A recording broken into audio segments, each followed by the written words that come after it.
Um, and we have to build independent media around the world. It's the way we talk to each other. It's the way we get to know each other. It is absolutely a matter of national security that it not be through a corporate lens or a corporate microphone.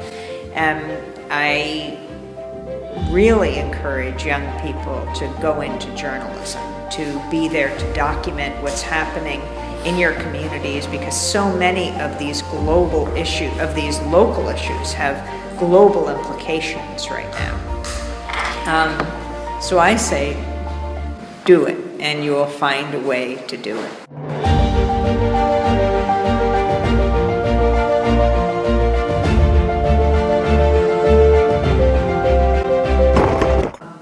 An independent press is essential to the functioning of a democratic society. And so as young journalists, your job is so important. And it's not even just a job, it's a mission. And to open your microphone to people who are not usually heard, which I think very much represent the mainstream of society. It's not some fringe group, those who care about war and peace, those who care about climate change, the fate of the planet, those who care about the growing inequality in the world, whether we're talking about economic inequality, racial injustice, social injustice.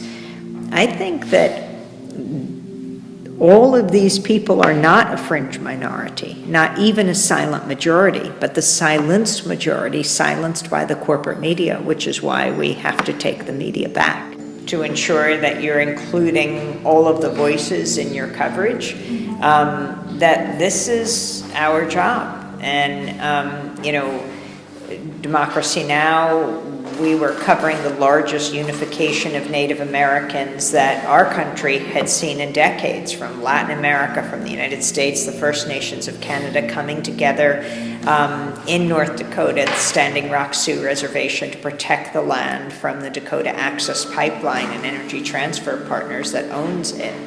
And it's just absolutely critical because, there is a deep connection between what these struggles are all about. They are local struggles, but they connect, just like these pipelines do, to global issues. And they are not just issues, it's the issue of the fate of the planet, of climate change. So each one of these is so important to hear. I think of Winona LaDuke, of the White Earth Reservation in northern Minnesota, who says, I'm not going to spend my life fighting one pipeline after another, but that does seem to be what is happening, although there is this growing movement and growing awareness as so many people are now submerged underwater, at least in the United States, that we have to do something about this. And that's what the Native Americans have been leading the way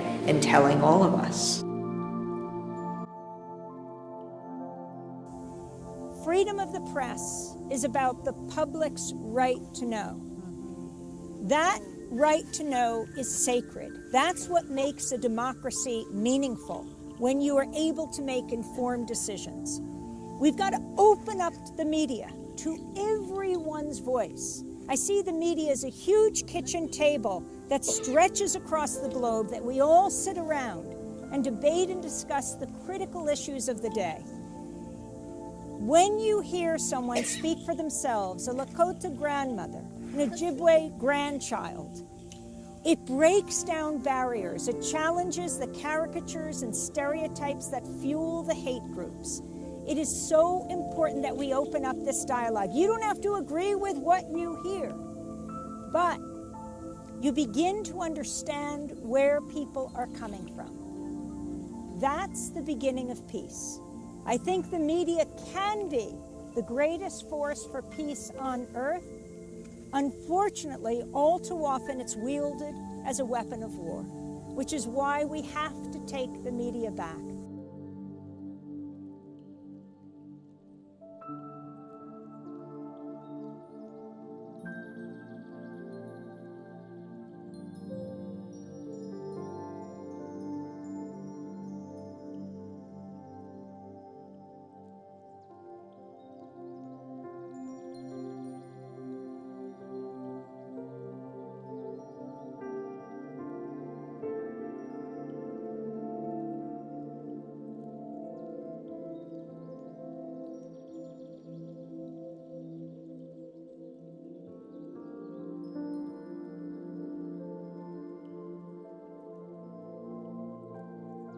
When we cover war and peace, we need a media that's not brought to us by the weapons manufacturers. When we cover climate change, we're not brought to you by the oil, the gas, the coal, the nuclear companies. When we cover healthcare, we're not brought to you by the insurance industry or by the drug companies. We're brought to you by listeners, viewers, readers, people who deeply are committed to independent information, and that's what's critical.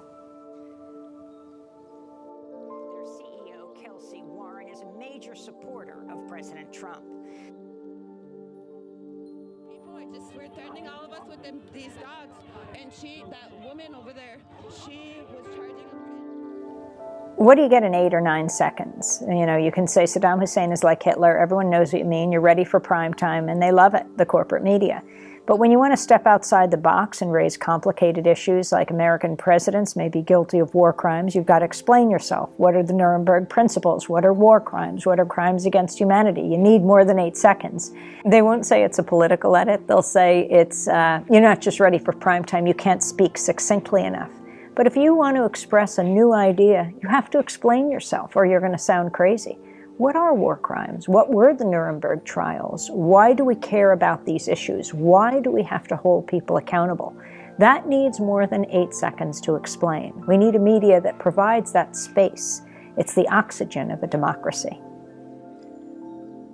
Well, we're going to turn now to our top story. In a massive win for the Standing Rock Sioux tribe and indigenous organizers across the country, a federal judge has ordered the Dakota Access Pipeline shut down and called for it to be emptied of all oil in the next 30 days pending. No one owns this land.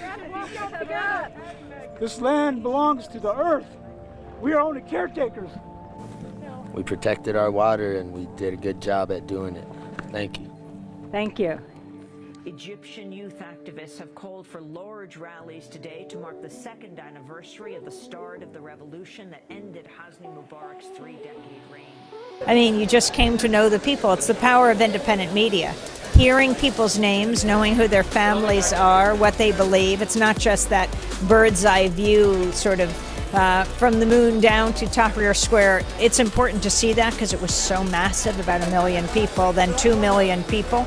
But also, who are these people? When you had the corporate media looking like they were under the covers in the hotel room with a lower third that said, reporting from an undisclosed location, versus Sharif Abdel-Quddus in Tahrir broadcasting to everyone.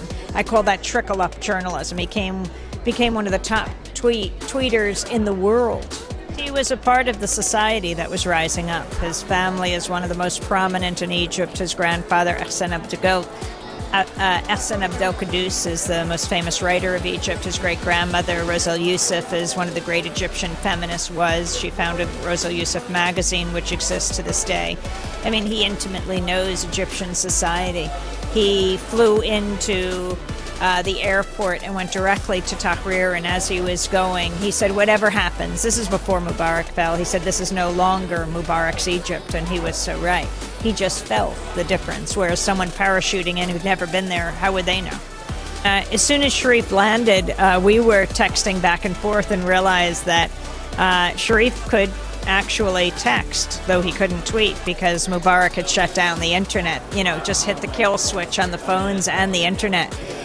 So since Sharif could still text, he texted Jeremy Scahill, great investigative reporter in New York, and he used Sharif's Twitter account to tweet out Sharif's comments, and even to, at Democracy Now! We posted his blog reports, his observations, that went beyond 140 words, and that was Jeremy putting together his sentence by sentence by sentence, because he could only send it sentence by sentence by sentence through text. I think you saw the difference between corporate media and independent media in Egypt when the thugs broke down the satellites of the networks. They couldn't do anything else, so you could just see their faces, and they were reporting through Skype. But Democracy Now! Is used to being scrappy and gritty and using low-tech technology, or perhaps the highest tech, but cheapest technology. Necessity is the mother invention. We've always been sending broadcast quality reports through the internet, though we can use satellites too, though they're more expensive. So when the satellites were knocked out, we just sent the video broadcasts through the internet, and so when the networks are just showing the faces of the Western anchors, Sharif was sending 20-25-minute broadcasts of the people in the streets, the young surgeon, the older lawyer, the high school girl who is starting a new newspaper, and you came to know them and care about them and wait to know what happened to them the next day. That's the power of independent media.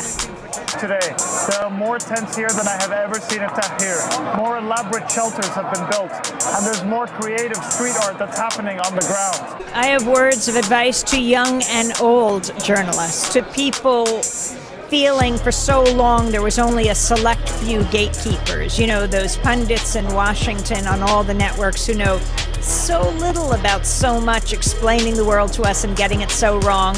Now the world can tweet, can text, can talk, can be heard and seen. That's independent. The longer they wait, the media on the move. The stronger they become. The more delayed or the more latest decision to go away is, the more creative, the more beautiful is the revolution. So I want him to give us some more time to do or to make a more beautiful revolution. There's been a crackdown on journalists over the past few days here in Egypt. Several journalists have been detained, some have been beaten, one has even been killed. Reporters have been stopped, their footage taken and scanned. It's been harder and harder to get into Tahrir with a camera. We spoke to several journalists here in the square and asked them about this crackdown. My name is Dana Smiley. I'm a still photographer, videographer, multimedia journalist type person. I've lived in Cairo for 15 years, and the last 12 days have been the most exhilarating and the most terrifying 12 days of my life. I live about a 10-minute walk from here, but I can't get there right now from here. Why? It's the pro-Mubarak people kind of blocked the way. They're not nice to run into. So it's just been weird walking around. Like, you wake up in the morning, you're really just not sure what it's going to be like out in the square. Is it going to be safe? Is it going to be dangerous? Wednesday afternoon, I was in Talat Harb, or I was near where I live, 10 minutes away from the square, when all hell broke loose down here. Is that we stay until he goes, and I think this is showing more people are showing more resilience, and I've been away for less than 24 hours, and I came back to find this place looking more like a permanent camp. So it's clear the people of Tahrir are not going anywhere. They have made this place their home, their hope for a new Egypt that they are continuing to fight for. They continue to want to speak out, to have their voices heard, to have their faces seen to the world. They want the world to know that they're standing up for their rights and that they are going to continue to fight for them. Sharif, thanks so much for being with us. We'll continue with Sharif tomorrow on Democracy Now! In our special Uprising in Egypt. I'm Amy Goodman. Thanks so much for joining us.